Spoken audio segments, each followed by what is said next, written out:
Shalom Uvracha mes chéris, ce Shabbat, Bezrat Hashem, on va lire la paracha, la sidra de la semaine, parachat Korach. Qui était ce Korach? C'était une sommité d'abord, quelqu'un qui était une éminence de la Torah.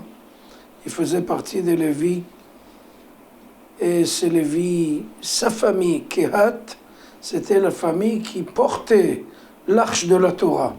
Donc même parmi les Lévi'im, il y a des hiérarchies, et lui était véritablement au summum. Deuxième chose, il était riche, richissime. Et Bill Gates à côté de lui était pauvre. Il avait des centaines de coffres-forts qu'il a trouvés. Bon, est-ce que ça l'a aidé? Est-ce qu'il a fait du mal? Malheureusement, il s'est été englouti dans des ravins que Kadosh Baruch Hu a ouverts. Lui et toute sa famille et tous ses biens et tout ce qu'il avait. Et le Hatam Sofer dit, comment se fait-il qu'un homme comme ça, de ce gabarit, de cette dimension, a viré de bord? Pourquoi? Le Hatam Sofer explique que le nom Korach, c'est un nom de Goïm, c'est un nom profane, c'est un des enfants, des petits-enfants de Esav, donc c'est un des frères de Amalek, les Amalécites. A-t-on idée de donner un nom comme ça à un enfant? C'est pour être moderne, et être in, et être à la mode. Mais le nom, c'est quelque chose de très important.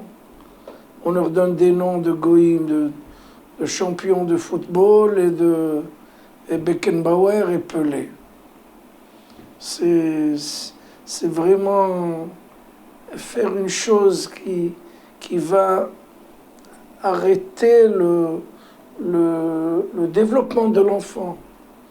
Parce que les noms, c'est en fait, si vous voulez, le tuyau qui va intercepter la bonté divine, qui va intercepter la bénédiction du ciel. On va donner aux enfants des noms comme ça. Hitler, Pharaon, c'est impensable. C'est aberrant. Il faut donner des noms, d'abord des noms de la Bible, des noms d'intègres. Abraham, Yitzhak, Yaakov, Moshe, Aaron, David, Shlomo, etc. Pourquoi? Parce que ce sont des noms qui ont prouvé leur grandeur. Et c'est des noms qui sont gravés à jamais sur les parois du cœur du peuple juif. Donc, il faut faire très attention. Dites-le à vos enfants, à vos petits-enfants, à vos arrière-petits-enfants. Ne donne pas des noms comme ça, à droite et à gauche. Je me rappelle, j'étais sandak il y a une vingtaine d'années. J'ai un de mes élèves. Et bon, on a fait la circoncision, la brit mila, Beikare Shemo Israël. Il va être appelé dans le peuple d'Israël, comment? Et il y a le papa qui dit au Mohel, Fogel. Fogel, bon, je ne savais pas trop ce que c'était. Un acteur, un chanteur, un célèbre. J'ai été demandé à mon élève, c'est quoi Fogel? Il m'a dit, monsieur le Rav, mais vous êtes un alphabète.